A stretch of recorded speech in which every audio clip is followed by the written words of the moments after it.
Oiê, bem-vindos a mais um episódio. Eu sou Isadora Fontanari, especialista de renda fixa e host do Avelcast. E hoje a gente vai falar sobre um dos meus assuntos preferidos no meio dos investimentos, que é a renda fixa.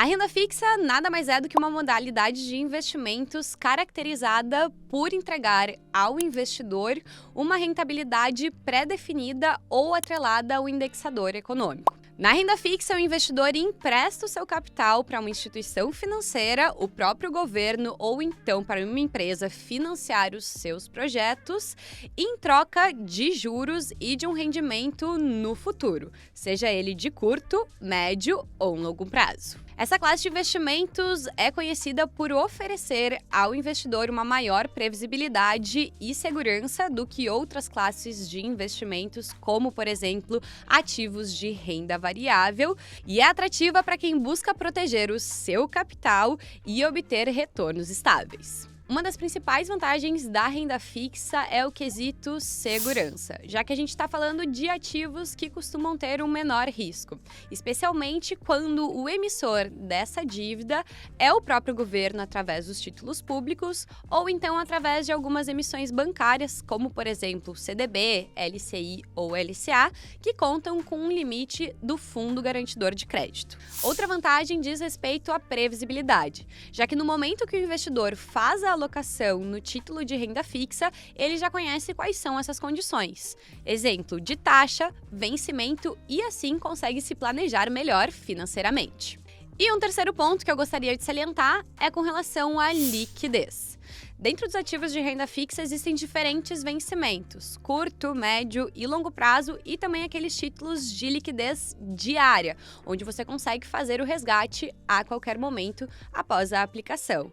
Nesse sentido, fica fácil definir aquele que melhor se encaixa à sua realidade. Os investimentos em renda fixa desempenham um papel fundamental na sua carteira de investimentos, já que é através desses ativos que a gente consegue trazer uma maior diversificação e também consistência de resultado ao longo do tempo. Além de ser uma opção valiosa para proteger o seu capital da inflação e também das volatilidades de mercado. E diria que especialmente para quem está começando a investir nesse momento, constituindo ali a sua reserva de emergência e posteriormente um caixa de oportunidade. Como eu sempre digo nas minhas reuniões, renda fixa não é tudo farinha do mesmo saco. A gente tem diferentes emissores com diferentes vencimentos e características para estruturar estratégias de investimentos. E a gente começa falando dos títulos públicos, onde o investidor empresta o dinheiro para o governo para receber isso acrescido de juros ao longo do tempo de investimento.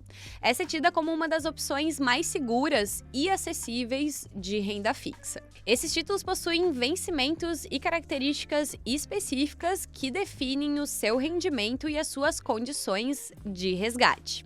Nesse sentido, nós temos alguns títulos públicos que é importante você conhecer. O primeiro deles é o Tesouro Selic, ou LFT. Esse é um investimento pós-fixado e que acompanha a taxa Selic, ou seja, a nossa taxa básica de juros.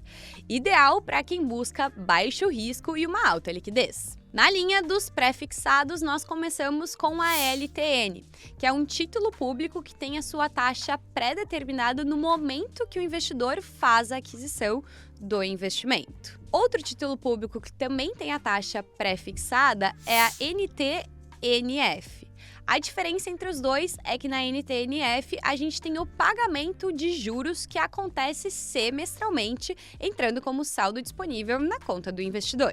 E por fim, títulos tidos como híbridos, que remuneram o IPCA mais uma taxa pré-fixada. Nesse caso, nós temos as NTNBs e as NTNBs principais. A diferença entre uma e outra é que uma paga cupom semestral e a outra não. Outra classe de investimento em renda fixa muito conhecida da maioria dos brasileiros é o CDB, Certificado de Depósito Bancário. Nele, basicamente, a gente está emprestando dinheiro para uma instituição financeira para receber esse valor acrescido de juros no futuro. E quando a gente fala de CDBs, a gente tem diferentes formas de remuneração e também períodos de vencimento. existem os CDBs de curto prazo, os de médio prazo e os de longo prazo, podendo chegar com vencimentos até 2029, 2030, por exemplo.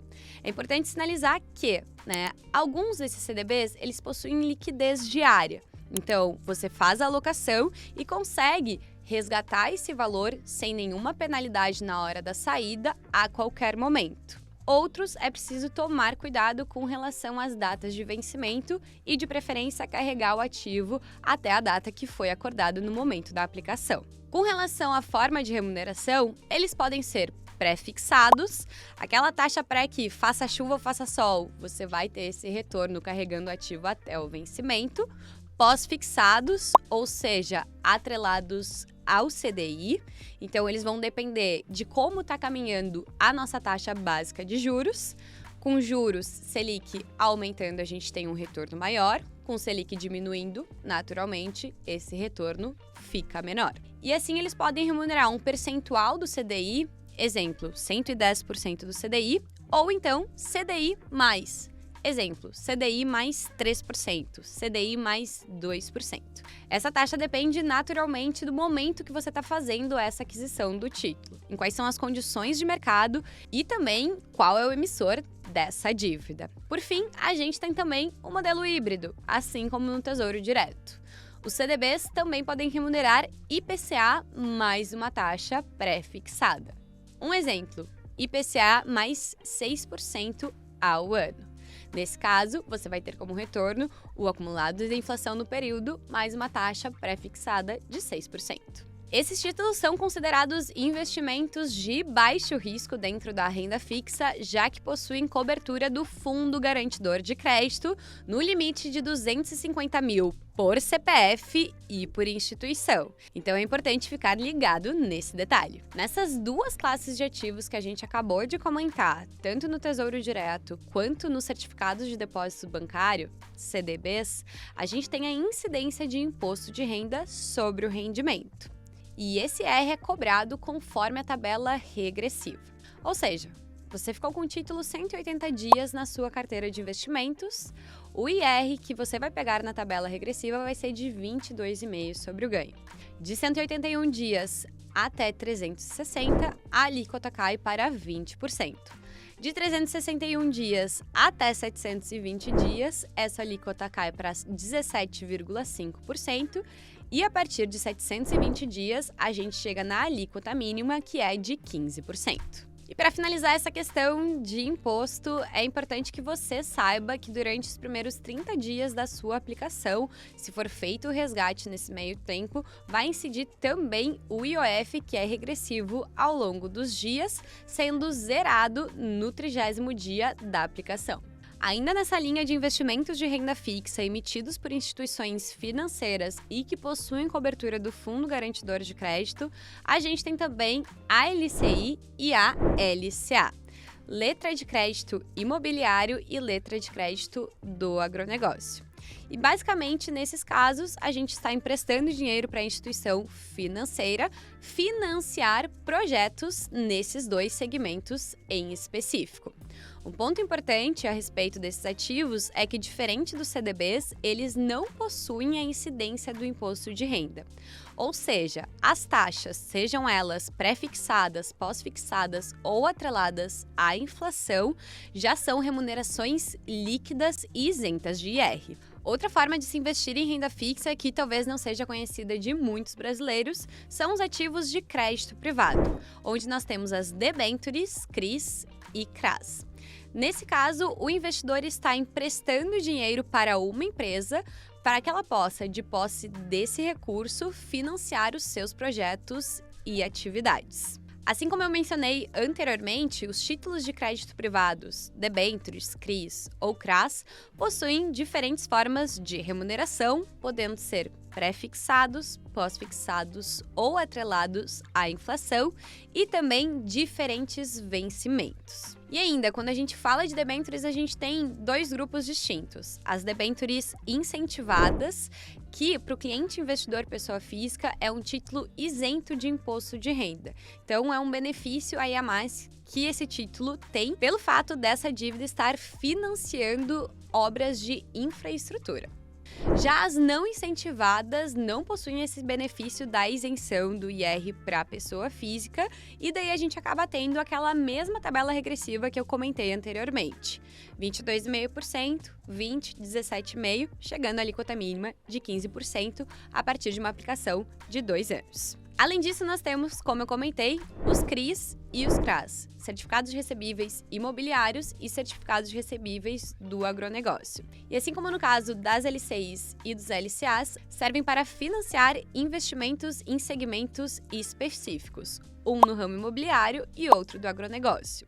Tanto o CRI quanto o CRA são investimentos isentos de imposto de renda para o investidor pessoa física. E para finalizar, nós temos os fundos de investimento em renda fixa. Basicamente, essa é uma modalidade de investimento coletivo, onde a gente tem sim a incidência do imposto de renda e, além disso, é importante observar como cada um dos fundos que estão disponíveis na sua plataforma de investimentos costuma atuar.